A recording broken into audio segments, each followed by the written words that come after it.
Good morning, everyone. It's good to be here in God's house together, and to have the opportunity to worship God once again, for another week.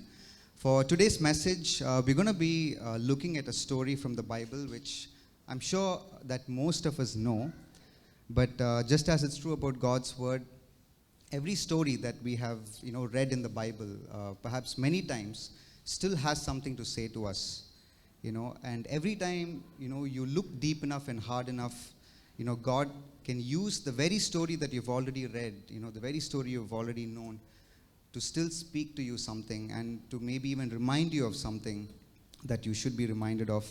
So we're going to be looking at such a story that most of us know about, and I believe that God, will give us a new perspective or maybe a good reminder on things we already know. So let's re-look at a story from Matthew chapter 14. Okay, turn your Bibles to Matthew chapter 14, and we're going to read from verse 22 to verse 23.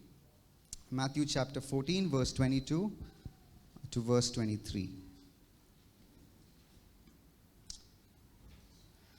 Actually, let's read the whole story there. So Matthew chapter 14, verse 22 to verse 33. Okay? So it reads like this. Immediately Jesus made the disciples get into the boat and made the disciples go on ahead of him to the other side while he dismissed the crowd. And after he had dismissed the crowd, he went up on a mountainside by himself to pray. And later that night he was there alone. And the boat was already a considerable distance from land. And the boat was buffeted by the waves because the wind was against it. And shortly before dawn, Jesus went out to them, walking on the lake. And when the disciples saw Jesus walking on the lake, they were terrified, and they said, "It's a ghost." And they cried out in fear. But Jesus immediately said to them, "Take courage, it is I, don't be afraid." Peter replied, "Lord, if it's you, then tell me to come to you on the water." Jesus said, "Come." And then Peter got down out of the boat, walked on the water, and came toward Jesus. But when Peter saw the wind, he became afraid, and he started to sink. And then he cried out, saying, "Lord, save me." And then immediately Jesus reached out his hand and caught Peter. And then Jesus said, "You of little faith, why did you doubt?" And then they climbed into the boat, and then the wind died down. Then those who were in the boat worshipped Jesus, saying, "Truly, you are the Son of God." I want to talk about handling hard times. How do we handle hard times? And I think that's a necessary problem to deal with and to think about, because it's something we face from time to time. Regardless of who you are, we all face hard times. We all face suffering to some degree, to some extent, from time to time in different ways. And in fact, over time throughout history, the world has come up with different ways to deal with hard times. So different worldviews, different religions, have been used over time to understand how we can cope with suffering. And so there are different ways and different thoughts on how suffering must be dealt with, on how we face hard times. So let me just give you a few examples of certain schools of thought, certain worldviews or religions that teach how you can cope with suffering. How do you handle hard times? And then we also look at what the Bible teaches. Let's take the worldview of atheism. You know what the worldview of atheism is? You know what it means?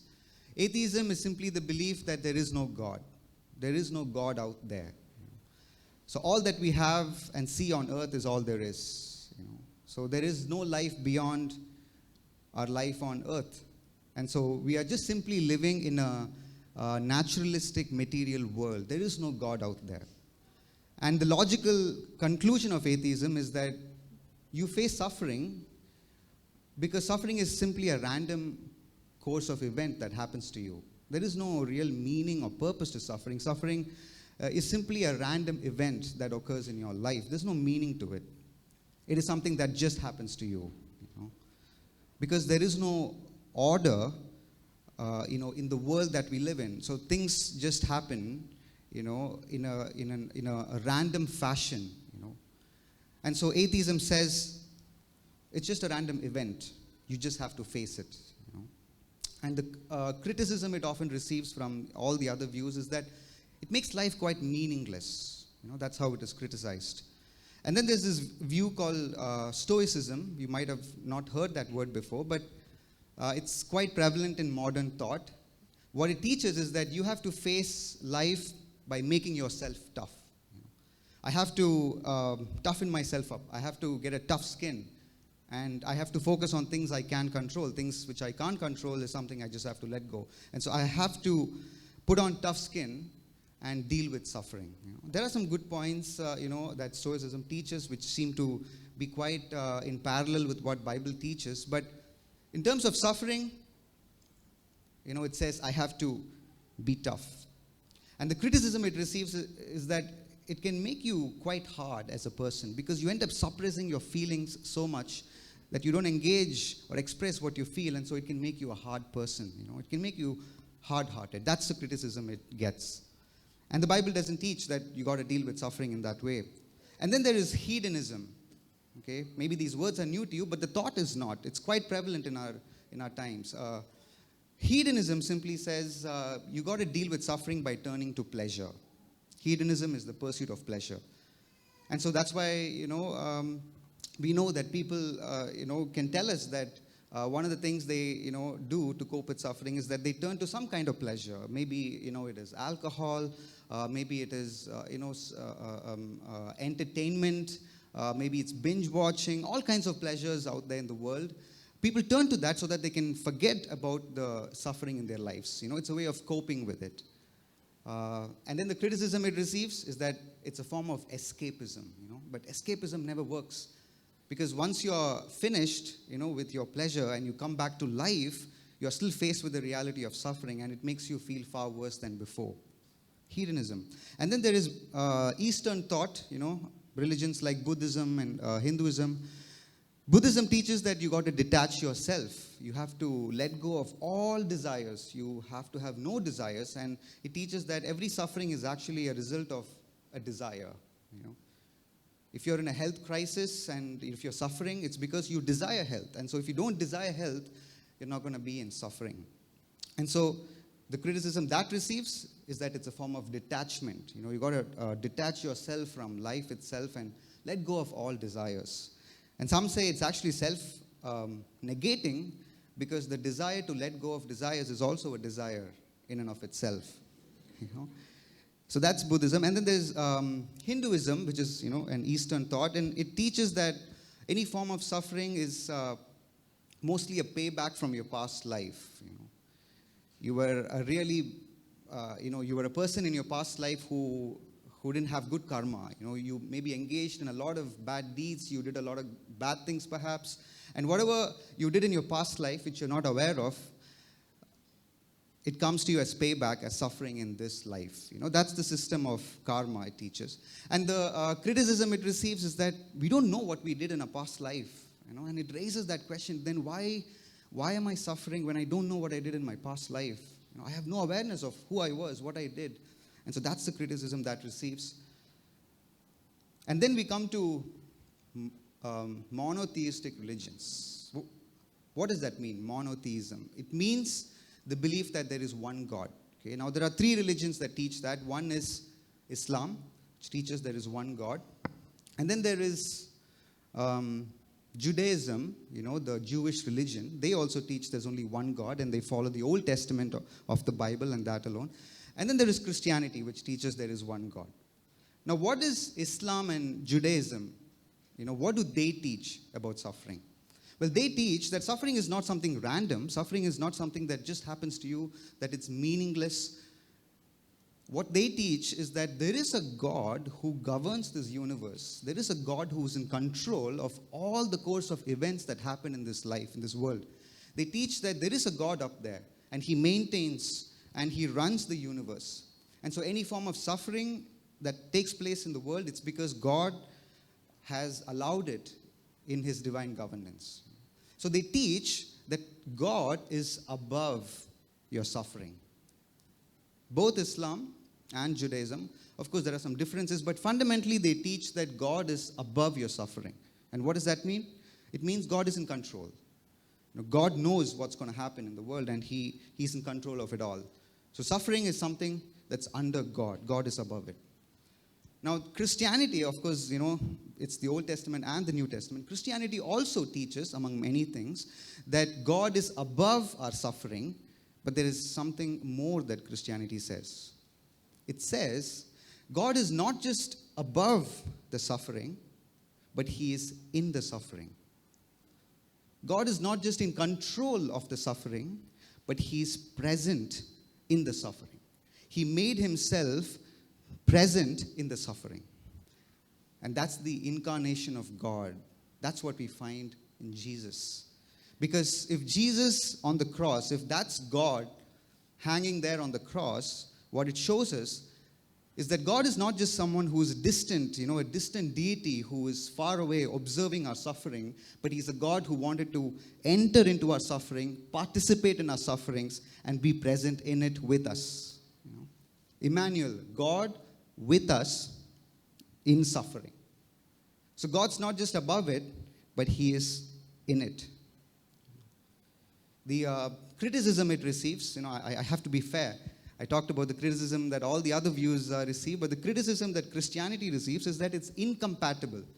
They call it incompatibility, which means if there is really a God, and if there's also suffering, it doesn't make sense. It's not compatible. Because if there's an all-powerful God, if there's an all-loving God, there can't be a reason why we are suffering. It's incompatible. That's the criticism. And the same is said for Christianity as well. You say God is love, you say God is in control, he's powerful, then why is there suffering? What's the reason for suffering? That's the criticism. There's a lot that can be said about that, and there's a lot of mystery, as to why there is suffering, the reason for suffering. But one thing the Bible clearly tells you is what the reason is not. What the reason is not for suffering. The reason is not that God doesn't love you. Because if God doesn't love you, he will not be on the cross. So that can't be the reason why there is suffering. And second, the reason is not that God is powerless. Because Jesus came and he rose from the dead. He demonstrated, his power. So we don't know sometimes, the mystery and the mysterious reason for suffering, but we know what the reason is not. The reason is never that God doesn't love you. Because if that was the reason, Jesus wouldn't be on the cross for you. He wouldn't enter into our suffering. When he was innocent all along and when we were the rebels against him. So it can never be the reason that Jesus is unloving, that God is unloving. And it can't be that God is powerless. So how do we face hard times? How do we face suffering? We face suffering with Jesus. With Jesus. Because Jesus, the Bible says, teaches us that he is with us in the suffering. He makes himself present in our suffering. And that means he has felt what you felt. He understands the emotions that you may feel when you face hard times. Because Jesus entered into the human experience of suffering so that he can relate. He can relate. So he knows what it feels like. He knows, he has physically felt it, he has emotionally felt it, he has mentally felt it. So whatever form of suffering you can think of, the Bible clearly shows that Jesus is present in it with you. But that's simply not good enough though, right? It's not good enough that Jesus is, with us in the suffering. So for example, you may have a friend, a very good friend who's with you in life, and a friend who says, I completely understand what you're going through. A friend who can relate, a friend who can comfort you and say, I'm with you through this. But we know that still can't be good enough, because a friend can bring comfort, but a friend might not be able to do something about it, right? But the Bible also teaches that Jesus is not just a friend, but he's also a king. What does that mean? It means Jesus can do something about it. He's not just a friend who says, I'm with you in suffering. I'm carrying you. I understand. I can relate to your pain. But he's also a king who says, I can do something about it.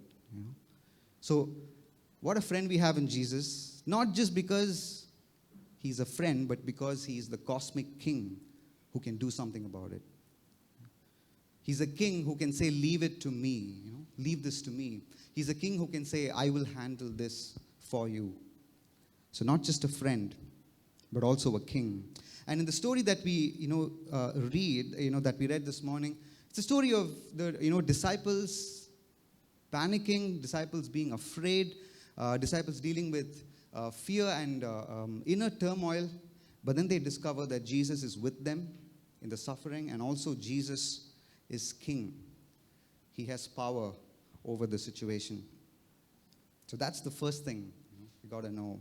So let's go through the story, okay, slowly. In verse 24, it starts by saying that the boat was already at a considerable distance from land, and it was, it was hit by the waves because the wind was very much against it. Notice how the story starts, Jesus puts them on the boat, and Jesus tells them, let's go over to the other side. And then Jesus says, I'm not coming with you because I'm going to be going away to pray and to be with my Father.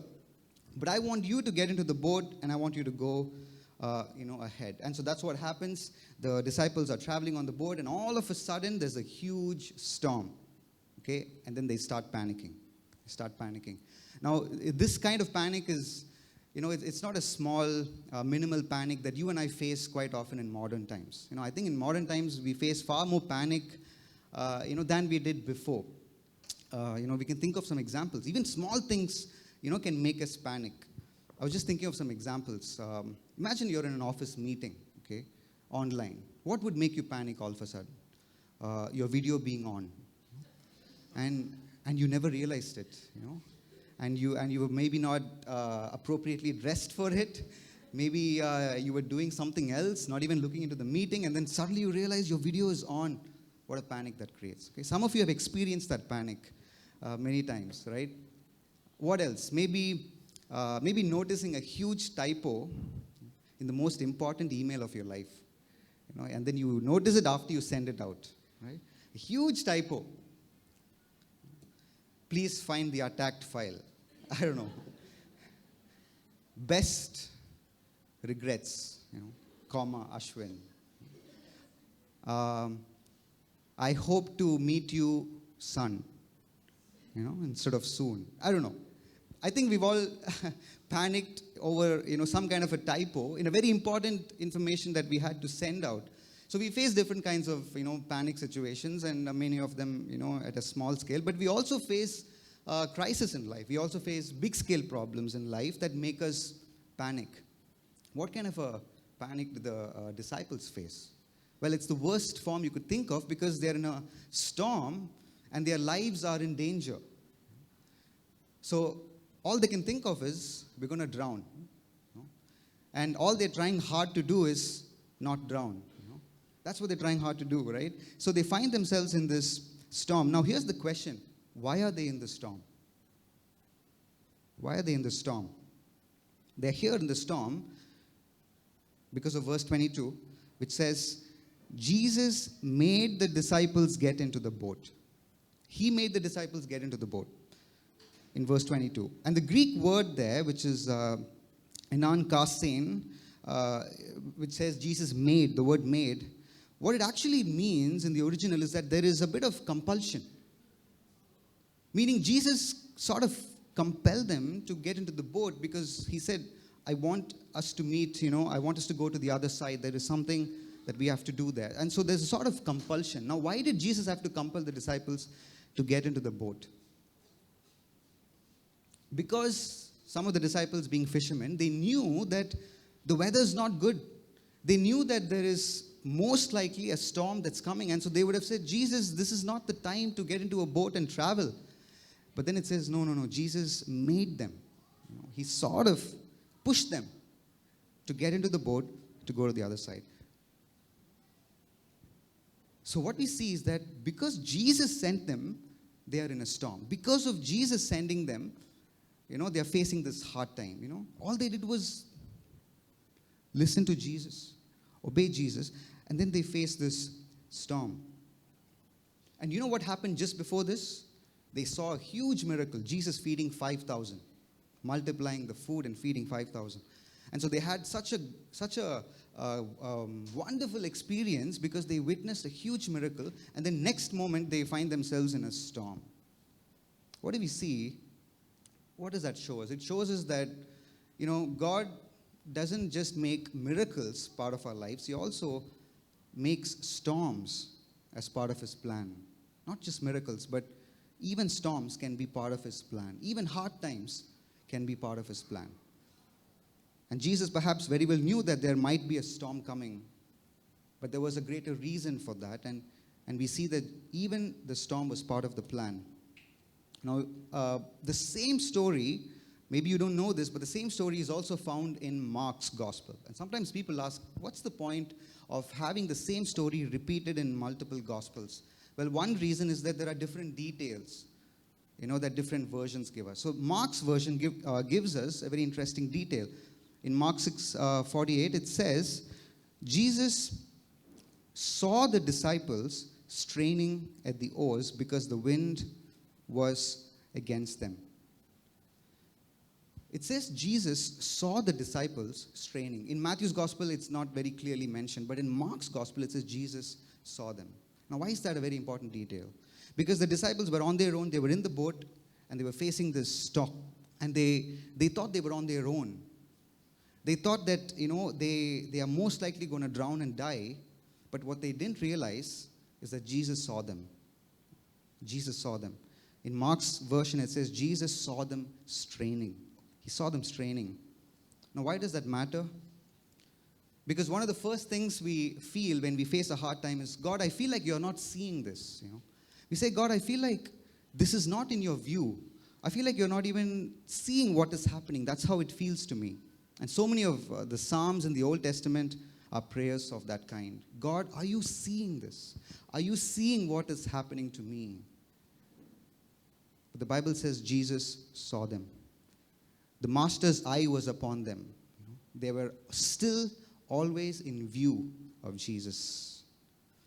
So the first thing is that when we face hard times, we have to believe that Jesus sees us and he hasn't forgotten us. Because Jesus, it says, he saw them straining. His eye was upon them. And then in verse 25, it says, Jesus went out to them walking on the lake, and then the disciples saw them walking on the lake, and that's when they were so terrified. And they shouted, saying, it's a ghost. And then they cried out in fear. Too hard for disciples. I think it's too hard for the disciples. Because think about it, they're already facing a storm. Okay, and they're trying so hard to not drown. Now, what can make that worse? Seeing a ghost. And that's what happens to them. They're trying so hard not to drown, which probably takes a lot of concentration, right? You want to focus on getting your boat stable and trying to make yourself safe. And then to make things far worse, they see a ghost. At least they think they see a ghost. Now, why do they think it's a ghost? It's walking on the water. Appears out of nowhere. Great. What? Midnight. Wonderful, yeah. All the signs of seeing a ghost. Anything else? He was glowing. Yeah. That's found in Nat's version of the gospel. All right. That's, yeah, good. Definitely, yeah. It's a fair point. Why else? I like, what the verse says. I think it's in one of the translations, but they saw something. It says something like they saw a shadowy figure.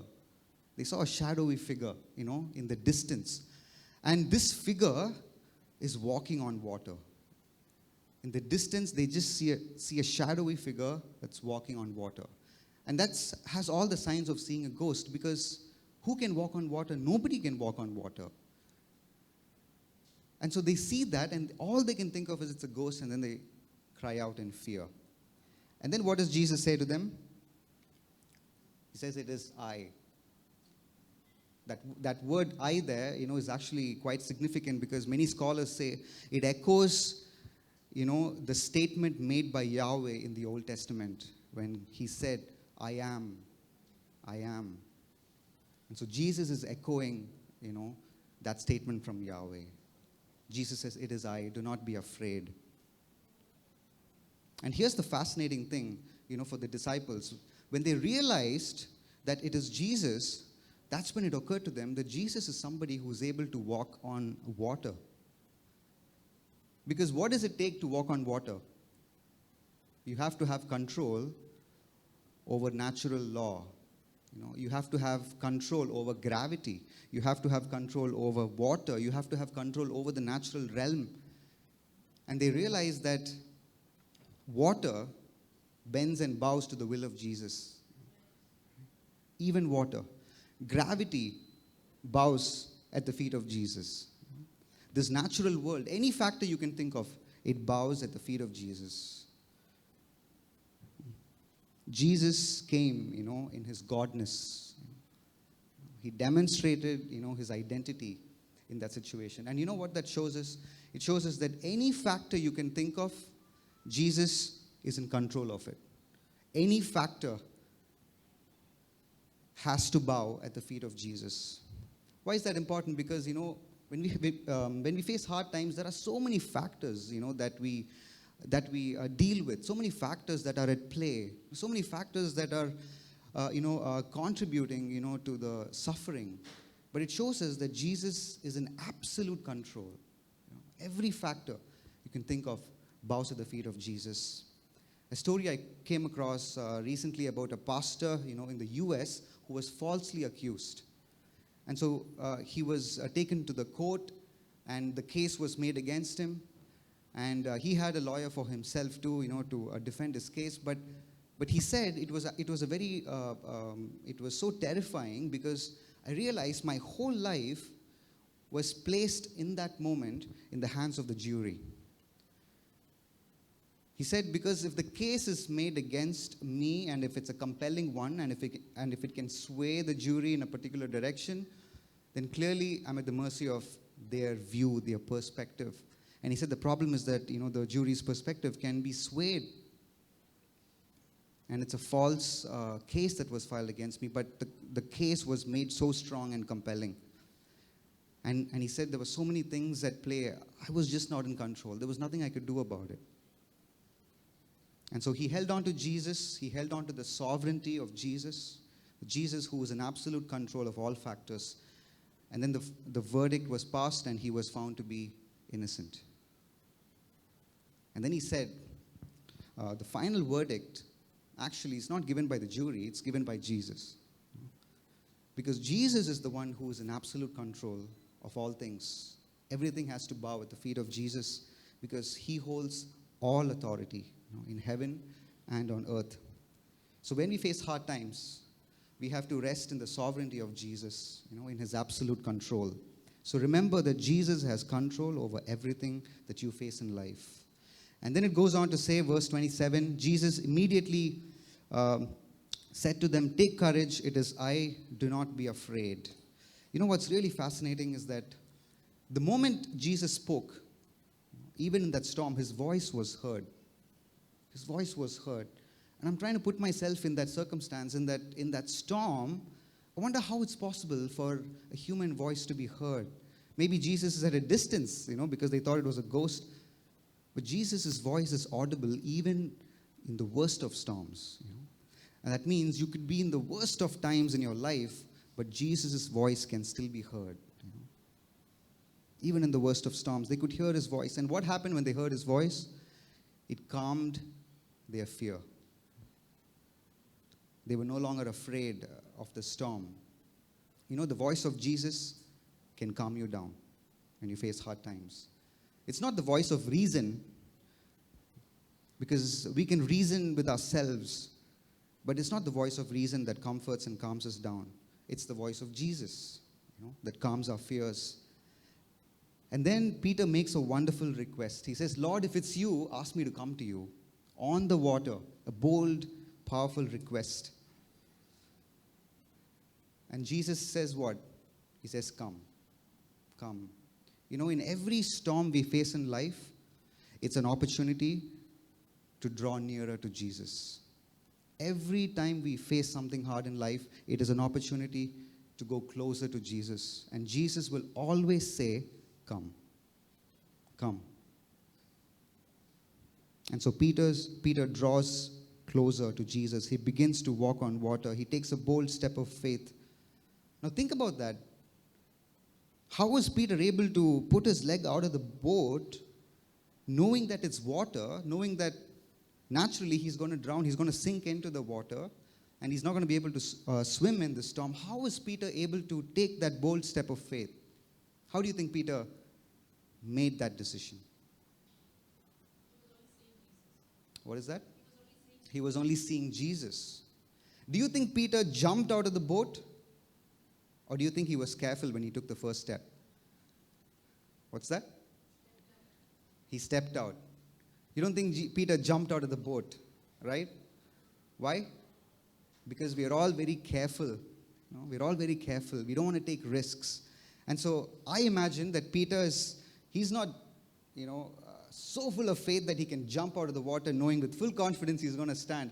I think he lifted his leg up slowly and he placed it on, the surface of the water. And then he realized, wow, his leg is not sinking. And then he maybe takes the next step. He brings the other leg out onto the water. So Peter went one step at a time, and every step of the way, every step he took, he realized Jesus is holding him up. Jesus is holding him up. Jesus leads you one step at a time. And you know what really gave Peter the faith that he can walk? It's the word that came from Jesus. Jesus said, come. That word is what instilled faith in Peter. The word of Jesus is what brings faith. It's the word of Jesus that puts faith in your heart. The Bible also says that faith comes from hearing, hearing the word of God.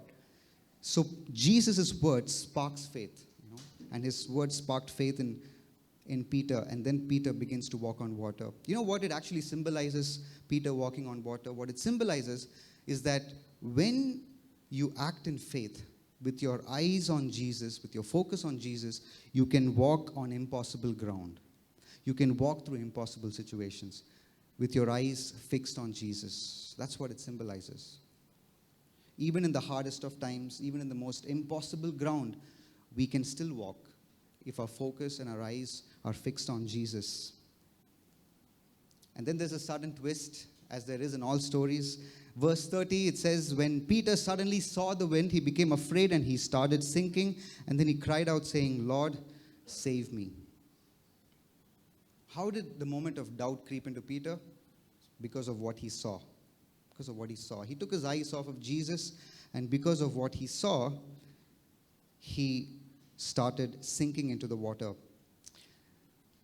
There was somebody who commented on this verse who said, it's not the violence of the winds or the raging of the waves which endangered his life, but the littleness of his faith.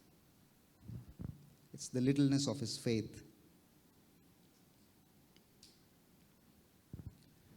What really got him sinking into the water, is the fact that his focus on Jesus was distracted by something he saw. And when we face hard times, we always go by the things we see, in the natural realm, the things that we see around, the things we face and see with our physical eyes. That's what we go by, And that's what gets our attention away from Jesus, and it gets us back into a panic, or an anxiety, feeling. And that's what happened to Peter as well. And we can't really blame Peter. Peter's doing a great job walking on water, focusing on Jesus. But then all of a sudden there's a wind that catches his attention, and his focus is off Jesus, and then he begins to sink.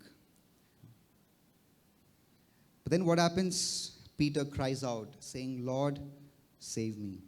Lord, save me. And that cry was a very special cry, because it's a cry of weakness.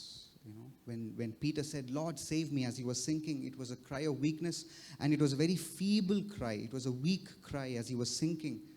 He thought it was going to be over. Maybe he didn't have the full trust and confidence that Jesus, that Jesus would come get him, but he gave it his all in that cry. He said, Jesus, my only hope is in you. Please save me.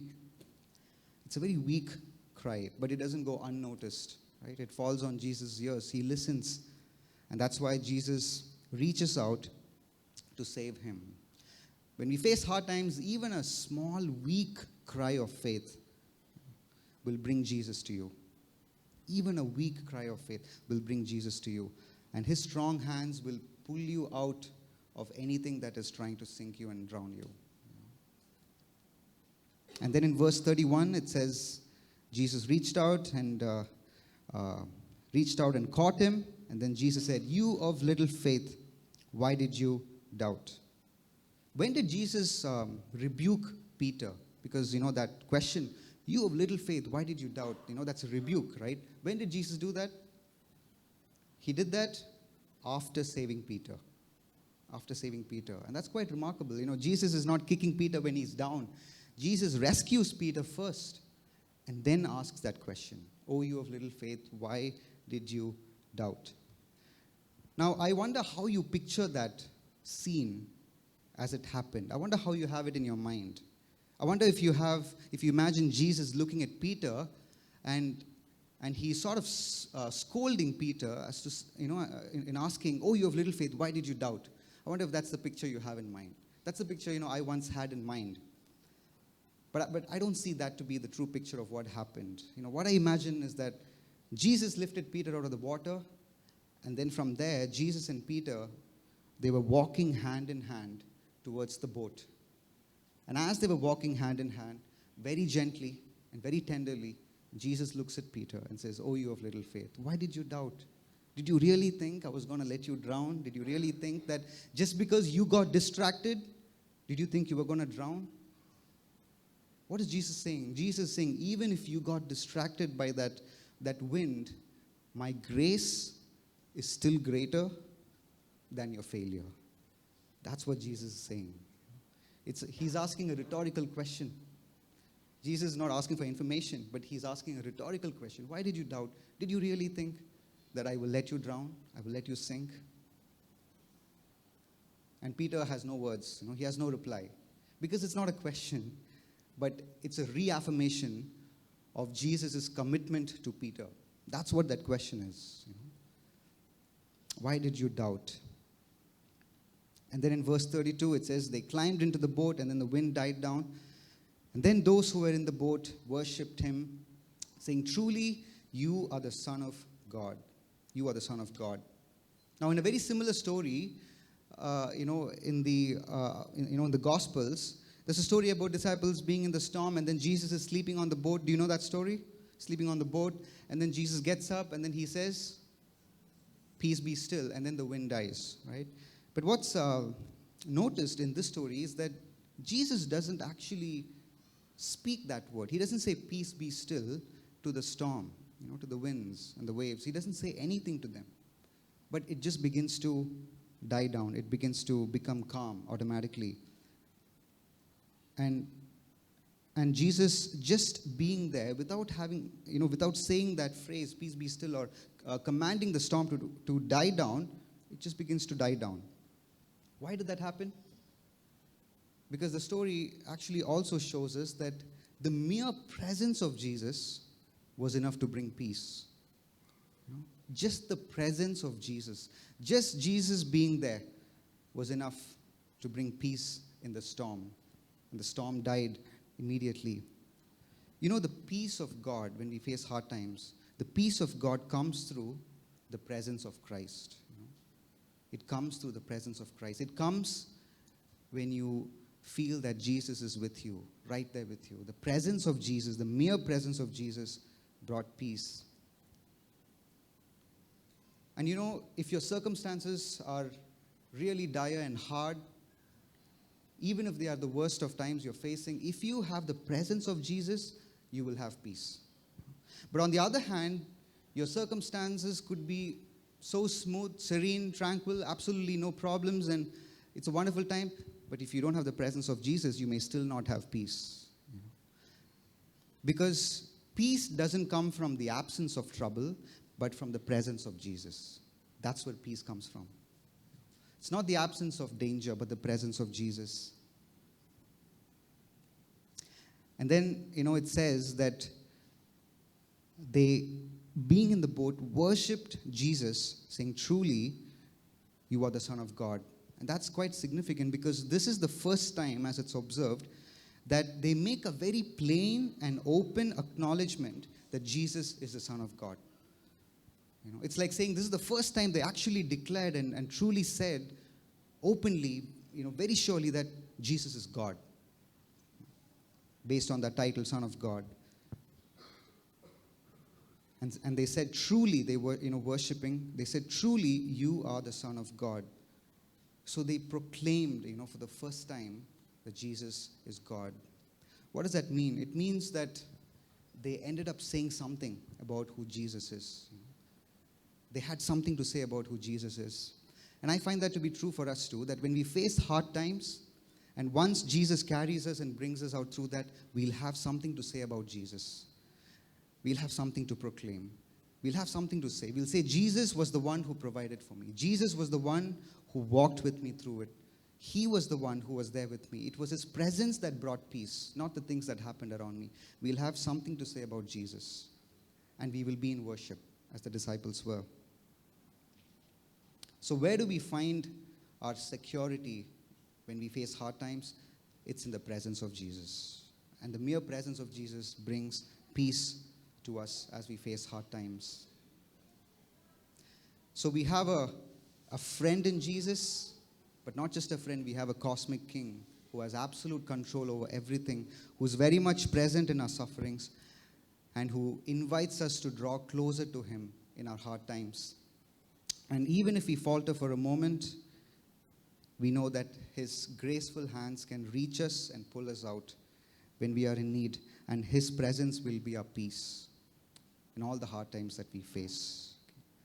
All glory and honor be to Jesus. Can we bow our heads and pray? And